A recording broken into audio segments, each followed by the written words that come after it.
What's up, people? Welcome to PicklerPodZ PPZ. I'm Ninath Kulkarni, and joining for a new episode, we have the CEO of Pickleball United, Mr. Pranav Kohli.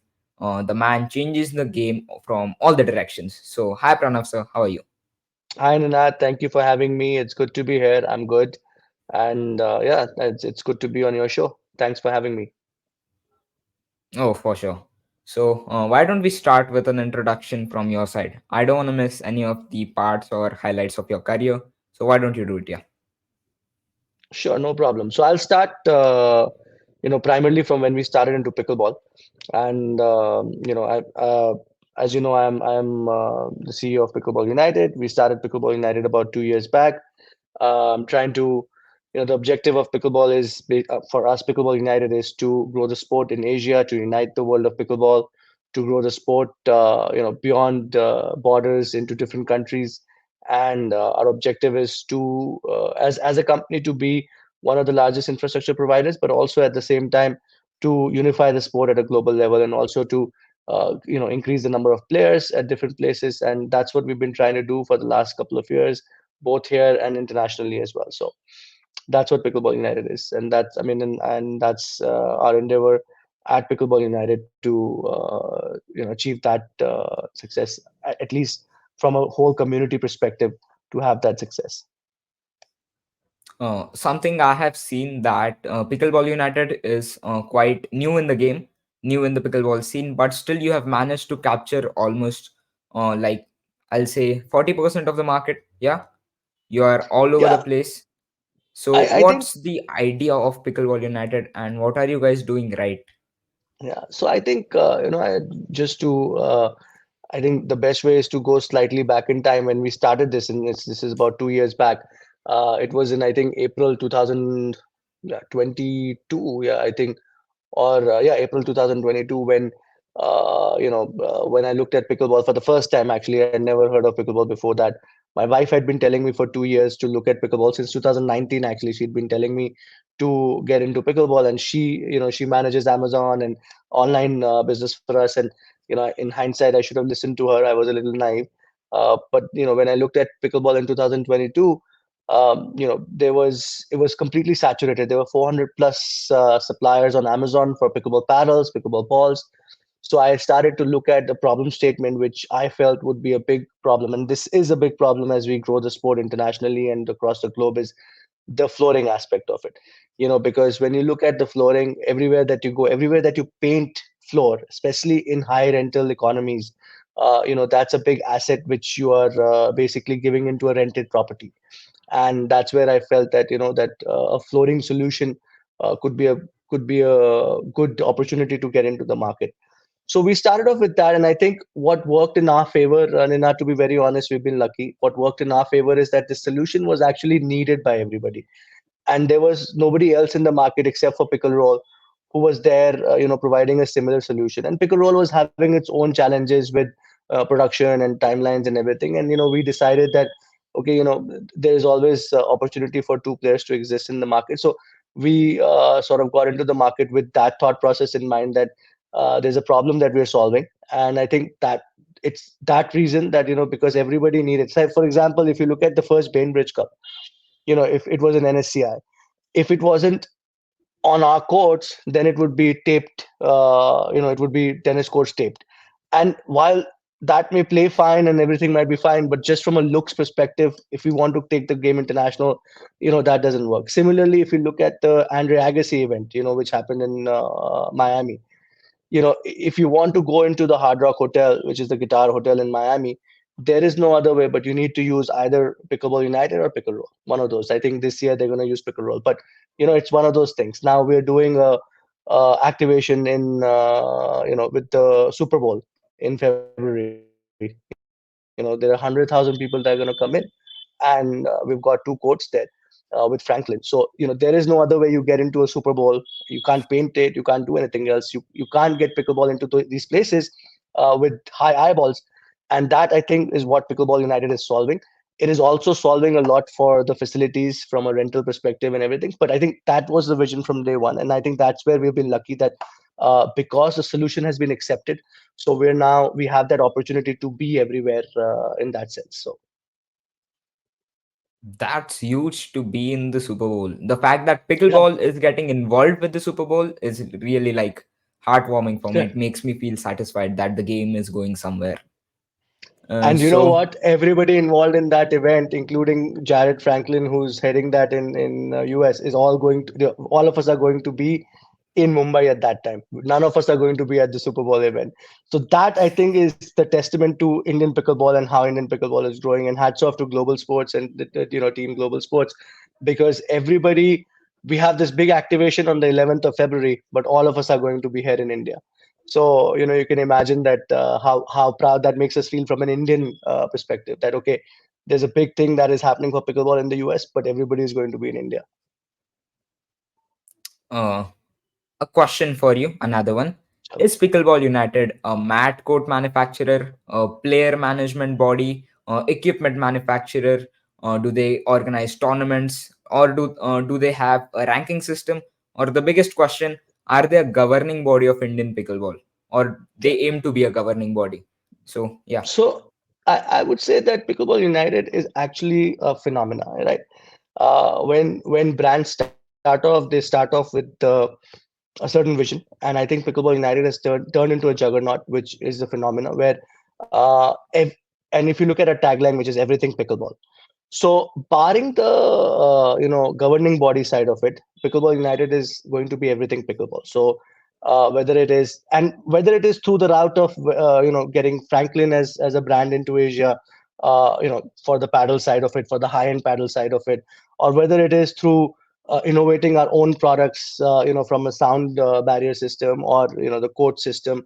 I think, and soon enough, we're also going to get into the paint side of it as well. So from that perspective, I think Pickleball United is a phenomena which is into everything pickleball, barring the governing side of it. Now, Pranav Kohli individually could be part of a governing structure, but that structure, that also as an aspiration is not to be part of a governing body. The aspiration is to structure the right body, which will take us to the Olympics.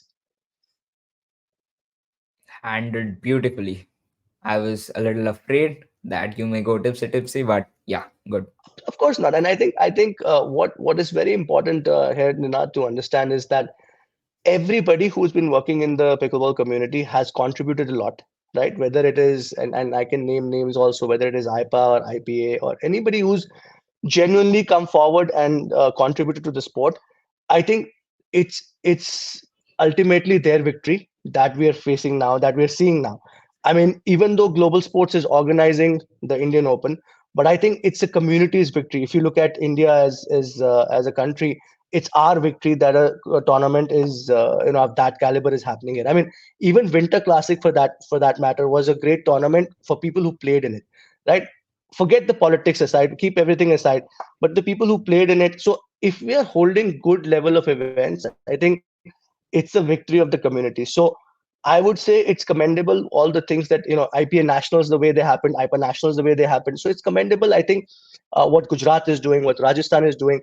So I don't think it's fair to sort of single out any governing body that they're not doing well or they're not doing well. I think together, I believe that the future for pickleball is a collective, and that's where the brand ethos of Pickleball United come into the play. Like it's Pickleball United. It's not divided. It's united. So I think the consolidation will happen, Ninad. We have to be little bit patient.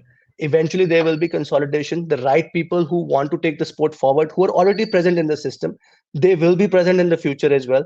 And I think slowly, what will happen is that people who are not contributing, they may fizzle out. But I think people who are contributing, they will always stay in the game. I see why Pickleball United has grown so rapidly in 2 years because they have such a wonderful leader. My God. So Thank you. you mentioned the Winter Classic, right? Um, for some of the people, from a third person's perspective, it looked like it didn't live up to its potential, expected potential. It was a PWR 700 event, if I'm not wrong, but Yeah. still not all of the best players participated. How do you think we can tackle this problem in every tournament which India organizes as a country, not as an organization, as a governing body, as a country? How can we tackle this?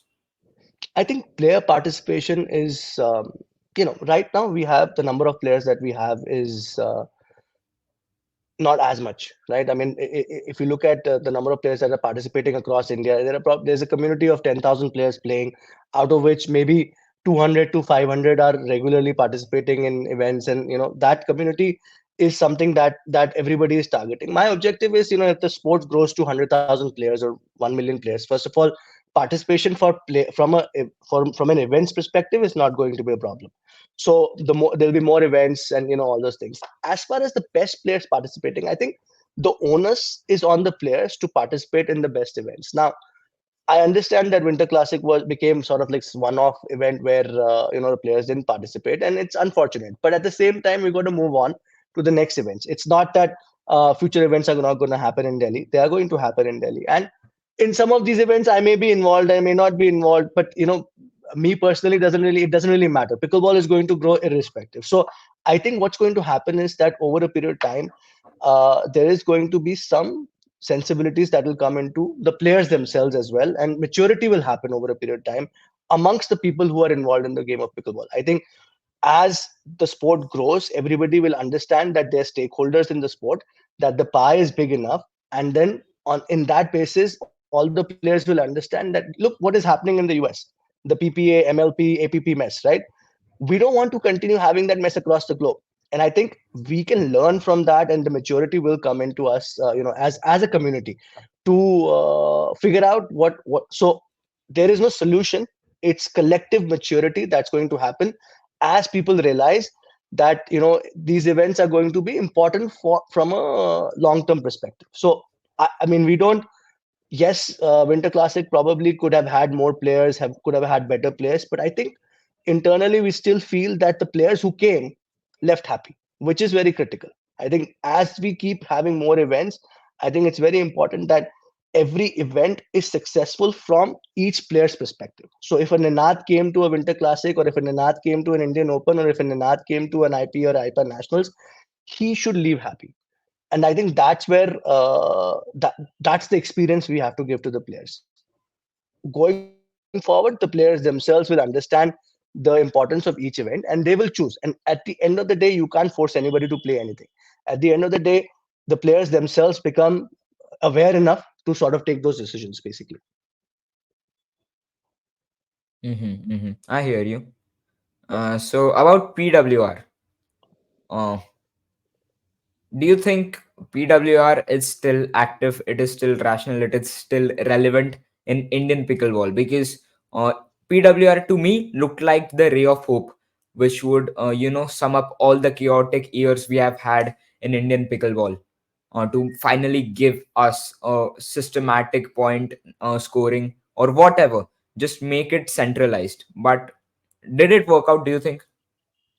So the initial launch was the right thought process. I think when you launch something, you live and learn. So I think we made a few mistakes here and there. I think the software needs to be automated. I think that's what we're working on right now. What you will see in 2024 is that PWR will live up to the expectations that players like you yourself have had with it. It's going to take us some time, primarily because we are revamping the whole software, getting everything automated, so that the rankings get automatically updated, so that everything gets automatically updated. We want to announce calendar as soon as possible, but we're working on making sure that the announcements live up to the expectations. I want to make sure that politics does not come in the way of it. It's at the end of the day, this is for the players. This is a system for the players, because it creates absolutely no bias in terms of how things are going to be taken forward. What you'll also see, PWR being adapted into international tournaments. So we're already speaking to a lot of international events. So I think we hope that we'll work hard enough to get PWR as per the players' expectations, as per what you had expected. And the ray of hope that you had thought of it initially, don't give up hope right now. It's still going to We're still working very hard on it. We're still investing a lot of money into it. By the end of it, we hope that the product that comes out of it, think of it that of the initial launch as a beta launch, right? So wait for the alpha to come out, and I think this year is going to be when you will see all of that happening. Do you think PWR will be able to compete with Duper? So I think PWR is going to work very closely with Duper. we have signed an agreement with Duper. So the way we are going to work with Duper is that Duper is going to be a rating system, and PWR will be a ranking system. So Duper is going to help us rate players, and you will see that at the Indian Open. We're going to put a big effort into creating Duper accounts and getting Duper, everybody Duper registered. But Duper is going to eventually become a rating partner for all our events, and PWR is going to become the ranking part of it. That's huge for Indian pickleball too. Pickleball United, like giving me shocks in the same podcast. Pickleball in the Super Bowl, and we have Duper in India. That's great. Yeah, Thank you so much, sir. Duper News actually came out a couple of weeks back. I'll send you a link to the blog. So we tied up with Duper, at a PL, our league side of it and everything. We tied up with Duper for the Asia side of it. So not just India. Actually, we're working with them on the whole of Asia, basically. And in fact, Duper guys are going to be there at the Indian Open as well. So you're going to get to meet the, Duper people as well. So That's great to hear. So, stepping aside from Indian and Asian pickleball for a while, what are your thoughts about what's going on in the American pickleball? How do yeah. you think they are achieving what they have achieved, the PPA? Why is APP lacking, or why is APP not in the limelight? Is APP working in the shadows? What's going on? So, yeah, So, all full disclosure, I mean, of course, I have an affinity for APP. I'm very close to the APP guys, so I mean, I have a bias for them. Now, look, in my 2 years of being in pickleball, I was in the US in September 2022. I sat down with Steve Kun. I was with him at his house in Austin, understood the vision for MLP. And I think somewhere between that meeting in September to the recent events, and I'll talk about MLP first, that vision somewhere frayed, or rather, Steve still probably has that vision, but somewhere, with the kind of ownership structure they have, because they have 24 teams, they have 24 owners, they have investors, within all of that, somewhere or the other, that vision sort of frayed, and we couldn't see that anymore. Now, there are a lot of celebrities involved with that, so we don't know what's going to happen. The PPA and MLP merger is still not done. The deadline for that is the 31st of January. In my personal opinion, it's not going to get done. I think it's going to fizzle out, and that's going to be a loss for the players. But it is unfortunate. There is a draft which is scheduled to happen on the 15th of Jan, in the next week or so, for the challenger. But I do not expect the MLP and the PPA merger to go through.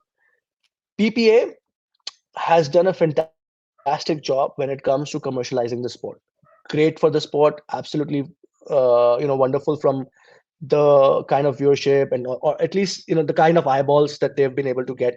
And also, they've created personalities like, Tyson has become the electrifying man, and Ben has become the unbeatable goat. So those kind of things have really come out from PPA.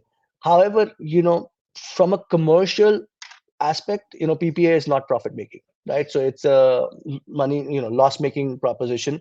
Every single event is loss making. Now, that doesn't mean that the value of the company is not growing. Of course, the value of the company is growing, but it is a loss making, event by event loss making proposition. APP, on the other hand, is a profit making proposition. Of course, not an event by event, but on a yearly basis, right? The way they are doing things, they are more in tune towards the community side of it. So what they're saying is the pros are coming, and the thing with the pros is, Ninad, you have to understand that right now we're just at the tip of the iceberg for the pros. The amount of pros you're going to see coming in this year and the next year, with the tennis converts and everything. And these guys, they don't necessarily want to get tied down to a particular tour. They want to play events, and then they want, and PPA has 26 events in a year. APP has now cut down their events, but they have, like, let's say 14 events in a year. That's a lot of events for anybody to play. You're on the road. It's a 5-day event. You're on the road every single day. So some of these guys, they just want to play events. So, in summary, I would say that financially, probably APP is at the best position right now in terms of, because their events are great. You go to them from an amateur perspective, they get great participation. From a pro level, they've got some pros who are still playing APP. Andre Desco, Hunter, Rob. These guys who are great guys. In terms of their skills. Of course, I don't say they have the top pros, but they have the next gen pros who are coming up. So I think from that aspect, I believe that personally, I think both of them have done a great job. Just from a financial standpoint, I think APP stands out a little bit, but from a just a commercial appeal aspect of it, PPA, MLP, of course, are giants there. So Uh, what would you do if you were Conor Prado right now? If you were the PPA commissioner, what's going wrong and how would you try to fix that? Connor is doing everything right. Yeah, Connor and I, we had a chat last, I think about a year, but I don't think Connor is doing anything wrong. I think Connor is maximizing. So it's a valuation versus value creation game. PPA is Hmm. a valuation game. Right now, they're creating valuation. So they have a good investor at the back, Tom Dundon, right? So Yeah. Tom is their investor. So Tom is investing into the sport, and they've been able to attract some good sponsors as well. So that's the valuation game. They're creating the valuation for themselves, and I think in all probability, in the next 1 or 2 years, PPO is going to get sold. I know that for a fact that they are talking to certain buyers like Endeavor, and a couple of other buyers. Endeavor is the guys who own the UFC basically. So in the next year or so, I think PPA is going to get sold for a very good value. I think APP is going to build value over a period of time. So that's the difference. But I think if I was Connor, I would keep doing what I'm doing. I mean, there's nothing wrong in building a high value company, right? Hmm. Hmm. Yeah. I would just one thing that I would do differently is focus a little bit more on international as well, just like APP is doing. So I think that's where Yeah. I think PPA is lacking a little bit on the international side of it. I think when ABP started expanding abroad the USA, they created a soft spot for themselves in Asian hearts too, and around Europe too. They have events in England and now in India too. So, what will you say about that? Yeah, How was it working with the APP bringing it to India? Because I think you had a major part in it. yeah. I mean, so we have the affiliation such that we any events that we contribute. I mean, we discuss with APP and figure out like we're also taking APP now to China. We're discussing about taking APP to China as well. So bringing it to India last year with the Monsoon Open was a great experience. I think this year is going to be even bigger in terms of the partnership that we're doing. And yeah, I think we're both happy with our partnerships with each other. Um, for us, having that APP, it's not just putting that powered by APP. I think it's a much bigger partnership that we need to look at, and this is what we're trying to do for this event in the Indian Open. And I think, but that starts with that powered by. So in the Monsoon Open, Mike Poliski from APP, he came down, and we showed him what we're doing, and they were very encouraged by what India is doing as a country. They saw what we did in the Aditya's performance in English Open, Vanshik and Devanshu's performance, and everybody else, they played very well. So they were happy with what India is producing, and they hadn't even seen the other side of it, like Mayur, Himanshu, and these guys, Harsh and Arman and all these guys. So they hadn't even seen these boys yet. The young boys, you, Rona, Stabir, Anahat, Anmol. I saw him play at Winter Classic, played fantastic. So Hmm. they haven't seen this side of it yet, so they're going to get to see that in this Indian Open. And I think we're both, I mean, so eventually we want to start an exchange, and which is what we're going to do. So as you know, we've announced that we're going to take a team to US Open. We've already shortlisted a few players for that as per the PWR, and I think we're going to announce the team pretty soon. And then if there are some exceptional performances in Indian Open, we're going to add them as well. But yeah, US Open is in April. We're sending across a team for that, and that's our objective, that to keep. And then while we are there for US Open, we'll try to play an APP event as well. Our objective is to keep this exchange open so that players from US come to India, and then Indian players go and play in the US as well. Coming back to PWR now, you Yeah, just mentioned that you're shortlisting players based on PWR. But wouldn't you agree that it's not the most relevant form right now because there are going to be multiple tour calendars announced coming months correct. in the coming months? So it's not exclusively on PWR. I mean, PWR is a consideration factor into it, and then obviously like certain players who may not make the cut on PWR, may make the cut just because of the exceptional performance. But there are limited players in any case, so those players are anyways on the top of PWR. Like Adi is there, I think Ronav is there. I think a couple of other guys. I mean, we'll wait for the team announcement, but I think they've so good chunk of players who are there. So we're trying to make sure that we have the right mix in there, and of course Harsh is going to be there, and so let's see what comes out of it. But some of these guys may not be up there on the PWR, but their performances are there. Of course, eventually we should be able to select a team using PWR. That's the aim. Like in Yeah, yeah. 2024, when everything comes into picture, we should be able to select a good team using PWR. How do you plan to tackle the problem of PWR not being in every tournament? Because we are going to have some tournaments, of course, without PWR. I'm sure about that. Some are going to be there, but there will be talent in those tournaments too, which Yeah, and possibly and won't be participating in PWR tournaments. So, how do you plan to tackle that in like a broader vision? yeah, and again, I think that's where now that I talked about consolidation and maturity, I think over a period of time, that maturity will come within the players to understand, what important events are important. At the end of the day, a player's journey is one limited in terms of time. Two, it is very complicated, and it is a lot of hard work. So for them to start thinking about politics doesn't make sense, right? Like if they start thinking ki where I should play, where I should not play, that is not a player's job. Is to play events. Now my job is to put out as many PWR events out there as possible, right? Now that's what I want to do.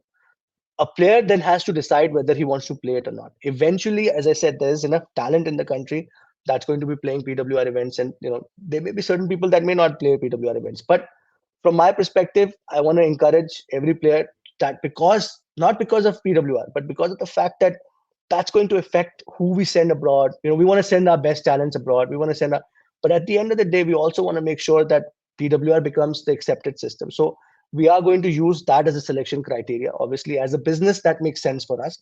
But as an individual, as an ex-athlete, I mean, I don't look like it now, but I used to play table tennis at a national level. I don't want anybody to get left out, right? So I do encourage that everybody plays. Even in most of the cases, we've tried to sort of include, even if a player hasn't played PWR, because eventually we know that sense and sensibilities will play its part. But right now, yes, I understand that players are confused, and it makes sense, and that's what happens whenever there is some problems at a bigger level. But those problems, not necessarily, they don't need to affect the players. And I think our objective as Pickleball United, as PWR, is going to make sure that we make it comfortable for the players as opposed to difficult. Now, this one may look like a job interview question, and I apologize. But where do you see Pickleball United in next 5 years?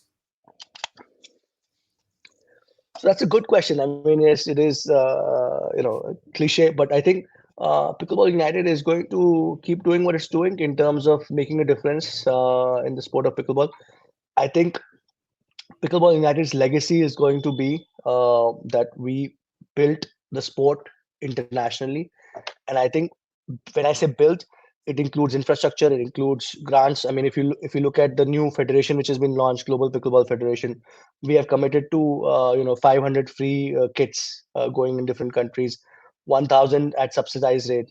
So our legacy is going to be that we built the sport of pickleball internationally. Our objective is to grow the sport. And as far as the US market is concerned, we feel that we are going to contribute a lot more to the infrastructure side of it, whether it is building the courts, the nets, less so on the paddle side of it and ball side of it, because I think that's a very saturated market.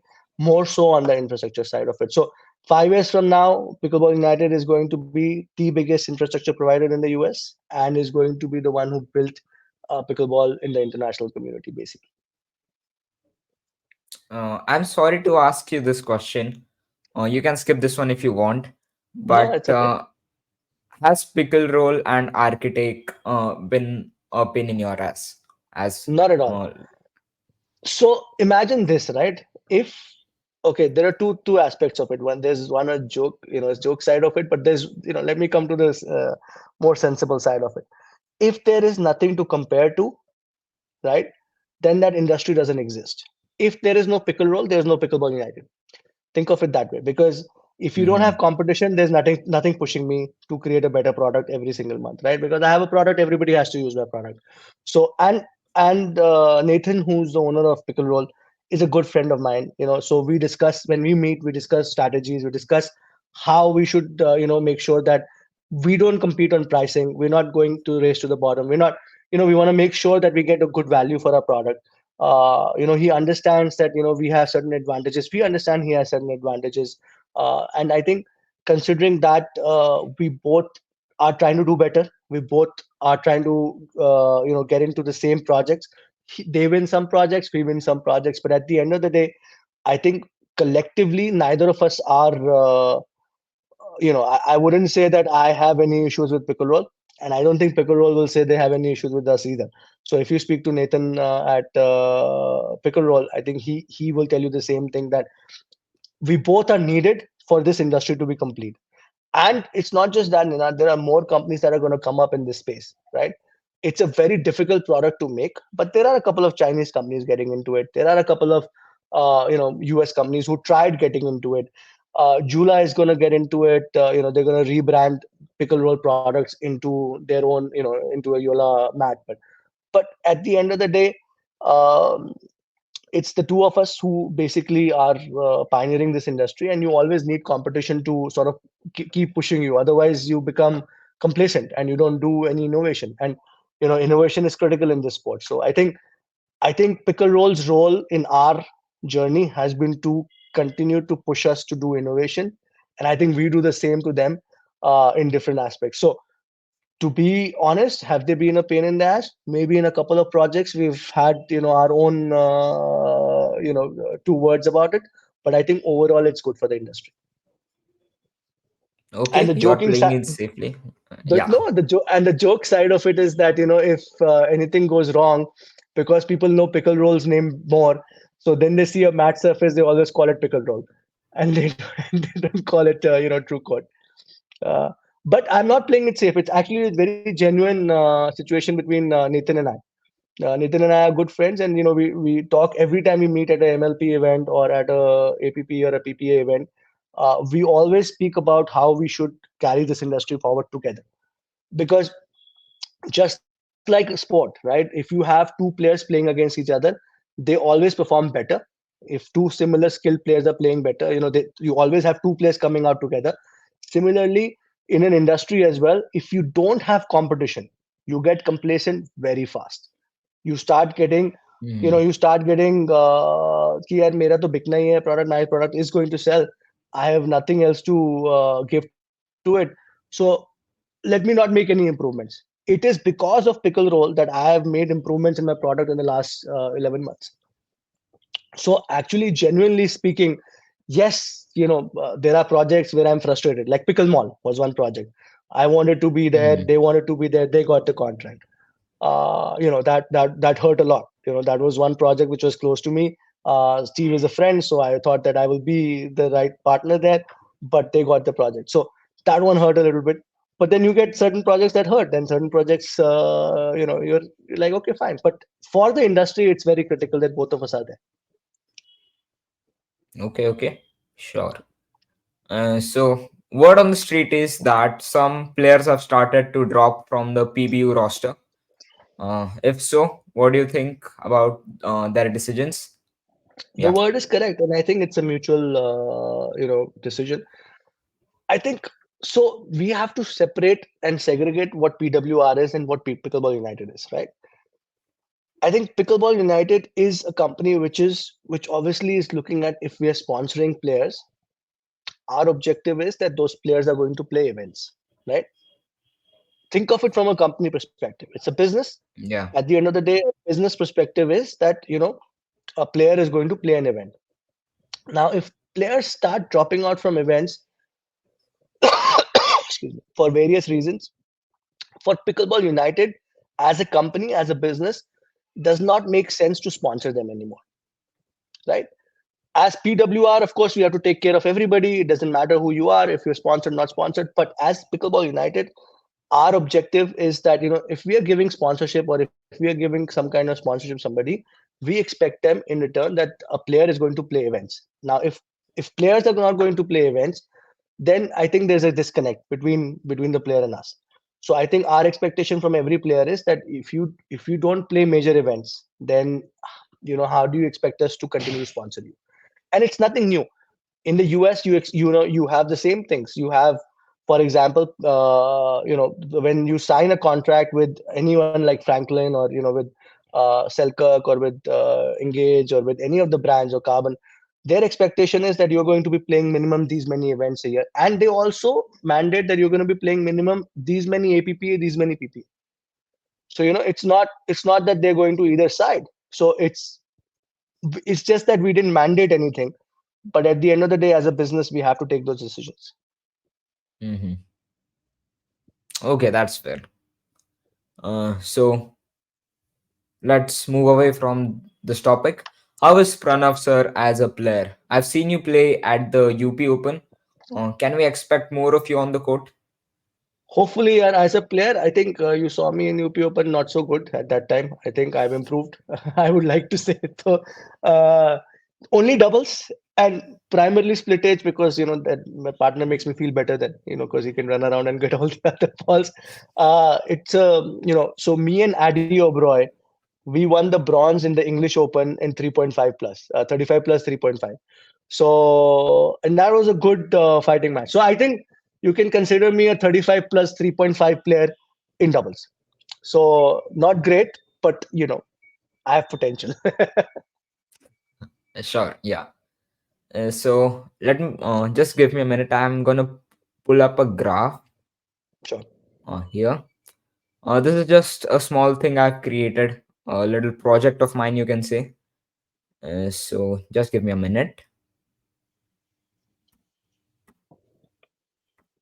So yeah, here we have a tournament participation graph of the 2023 season. So you can see here, basically you can call this a hype graph, which I have created based on the entries every event has received in it.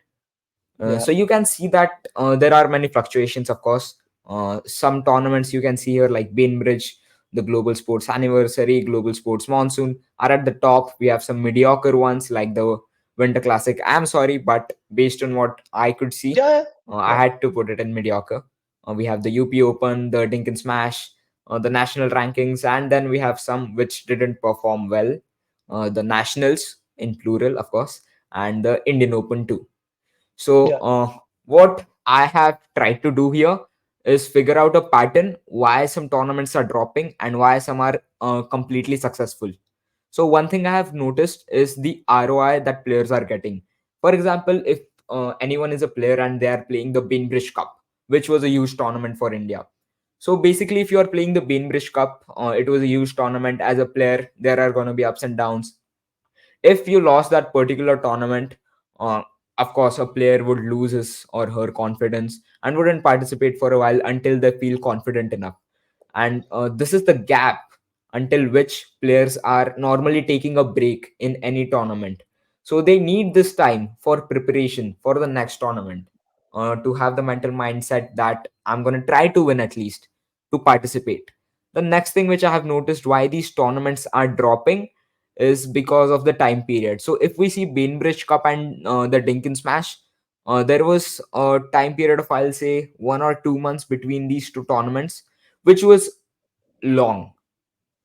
But after a certain point, it gets so long, it gets so, I'll say, frustrating for players that they just need something to participate in.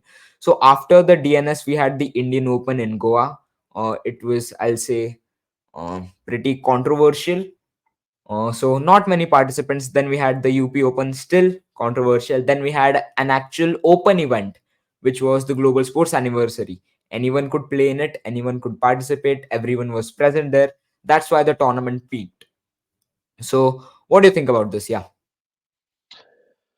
So I have, and I think this is a very good analysis, Ninad, in terms of, this is something that's plaguing even the US market, right? You don't know how many tournaments to do in a year. You don't know where to do them. You don't know how to do them. You don't know, how you're going to, schedule them for the whole year. And you see people, APP has changed their schedule this year. MLP, the PPA has changed it a little bit as well. Number of events and everything. Um, I think in India, it's got a combination of things that play a part basically in it. It also is because a lot of the players. So India is a big country.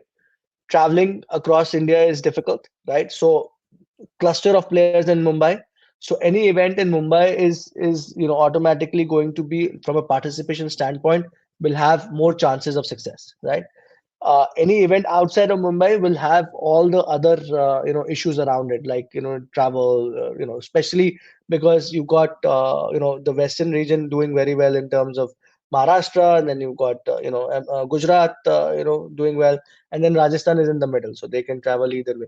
But essentially, if the cluster of players are going to come from a certain town, and this is what we discussed during the winter class, post the winter classic, is that we need a big community of Delhi players, and that's the only way a Delhi tournament can be a major success.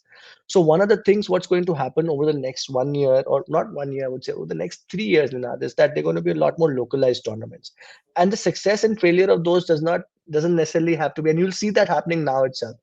There are a lot more local tournaments are coming up, and that's because that frustration that you were talking about, that frustration gets over with, because you have a local tournament to participate in, so you participate in an event. That confidence building that you talked about, you have a lot more success in a lot more chances of success in a local tournament. And as the number of players increase, the frequency of these tournaments and the location of these tournaments are going to get localized, and the number of events are going to increase. And then you'll have marquee events like Indian Open or Winter Classic or XYZ or ABC, or the Nationals, for example. You know, the Nationals in Ahmedabad, I think the sanctity of that event was lost in to a certain extent, because if it was in the same town at the same time with two different associations. As we build that sanctity, and it is within us only to build that, and as we build that sanctity for a national event, I think that success is going to come for the national rankings and national events. And as far as the opens are concerned, or the private events are concerned, I think you'll see the frequency of these events going to increase, but they will be a lot more localized, and then marquee events will become more national. And the marquee events are going to get even more international as well. So Indian Open starting that trend, but they're going to get more international as well. So I think that's where the trend is moving. More localized events. You get your frustration off. You get to play an event, and then as you get better, then you only want to travel when you have this thought process here. If I go to Bombay, I might win a medal, right? Or I might at least play till the quarters, or I have a chance of beating few of the players, right? So Hmm. that's the only reason why you'll travel from, let's say, a Delhi to a thing. And as the number of players increase, the localized tournaments are going to increase. They're going to become profitable locally itself, and you'll see that happening a lot more. Another thing I noticed in the graph, I'm sorry I put it out. All the major successful tournaments were in Mumbai. So, which Yeah. is basically what you said. So, Mumbai being concentrated for the pickleball hub of India, essentially, is it good for pickleball, or do you think we should break that chain and, sort of spread pickleball? Mumbai has a head start, so there is. I mean, there's very difficult. It's very difficult to break that chain. Mumbai is going to continue to grow, and now there are people involved in the sport. UV Ruya, Shashank, Hemal, and including IPA and IPA being present there. I don't think that you can break that chain. I think what you can only do is start playing catch up in other cities. So, like for example, Delhi needs to play catch up. So Delhi has that, and Delhi is doing. I think it's doing a good job now that number of courts are increasing, number of players are increasing, and you start seeing more and more players coming in from Delhi, and you've already started seeing that happening in the 35 plus, 50 plus, 60 plus category, because those are the players who have started to play now. And I think going forward, the 18 plus category also is going to get populated in Delhi. But I think that's how it's going to happen. Similarly, Chennai, you see, Mohit and those guys are doing a good job. Similarly, you start seeing in a lot more cities, Gujarat, Dhiren, is building a whole army of players. So, you never know who's going to come in from Dhiren's academy and start competing at a national level. So I think Mumbai has had that head start, so we can't really do much about it. But I think everybody else is playing Hmm. catch up, and I think that that's a good thing. I mean, you will always have a flag bearer, and I think Mumbai is that flag bearer for the country for pickleball. Everybody is just doing that following act, and which is a good thing. What is Pickleball United's relation with global sports? So, Pickleball United and Global Sports are working strategically to grow the sport. I think personally, I share a very good relationship with Shashank and Hemal. Global Sports, Shashank, Hemal, Devesh, Neeraj, UV, and even Mihir, for that matter, now that he's not part of Global. But, I think Global Sports and Pickleball United are trying to grow the sport collectively. We work together to talk to the international guys. We work together, so they are holding events. I'm helping them in whatever way I can, and to make sure that these events go international. We're doing a certain sponsorships with them. Global Sports is also our distributor for Pickleball United in the region of Maharashtra and other states. So it's a mutual strategic relationship to grow the sport, and that's what we've been working on. Okay, so basically, if global sports and what global sports and Pickleball United are doing, the way I see it is they are commercializing pickleball very much and they are investing a lot of capital into it. So, what's the Absolutely, I think aspect behind that? so. We both believe the sport has a great future, and I think global sports and pickleball united, obviously being pickleball united, the name is for the sport, and I think global sports is fully invested into the sport of pickleball. So I think both of us have that aspect that this sport has a huge future. It just needs the right guidance. I think we all have the same vision that it needs the right guidance to take it to the next level. So that's what we are doing. I think it helps to have a partner whose core competencies are events, players, and all that stuff. So it helps us from that aspect that okay, we don't need to look at that side of it, and then it helps them to have a partner who's a manufacturer, importer, a supplier of different products, so they can say okay, fine, we don't need to look into that aspect of it. So both of us then strategically can focus on our own expertise, and then work together to combine the synergies which arise from that. But both of us, we both believe that there is a great future for the sport. Yeah, okay. So, stepping back a little, uh, you said that Pickleball United is sending a team to the US Nationals, right? US Open, yeah. US Open, yeah, I'm sorry, the US Open. The So, Minto US Open in April. how much of a Uh, dent can the Indian team make in there, and who do you and have expectations from? it's not just Pickleball United, and it's Pickleball United and Global Sports. But um, Apologies. yeah, no, that's okay. And look, this event is sort of a soul finding event for the Indian players, right? Like it's not an expectation. We want these Mhm. guys to go out there and figure it out, right? We have zero expectations from any. There's zero pressure. There's zero expectation. The idea is, for example, in Aditya, if he can make a run into it, no problem. If he can't, that's fine. Let him. They have the potential. Look, these guys. I mean, the guys who are going to go there, these guys and girls, they have the potential to be amongst. You know, they're not there yet. So let me be very clear. They're not there yet. They have to work very hard to get there yet. But I think they have the potential. Guys like Vanshik, guys like Harsh, guys like Arman, guys like Aditya, guys like Mayur, guys like Divyanshu also to that matter. Guys, if I miss somebody, I'm sorry. But all these guys have a lot of potential to make it at that level. Right now, the objective is, and we are also taking the younger generation also, right? Ranav, is there, and a couple of other people are also there. So, and then we're also taking, a few of the older guys as well. So, um, all of these people have a huge potential to perform in the international level. We just gotta give them the right opportunities. This is the first time that they're going to be playing in the US. So we have zero expectations.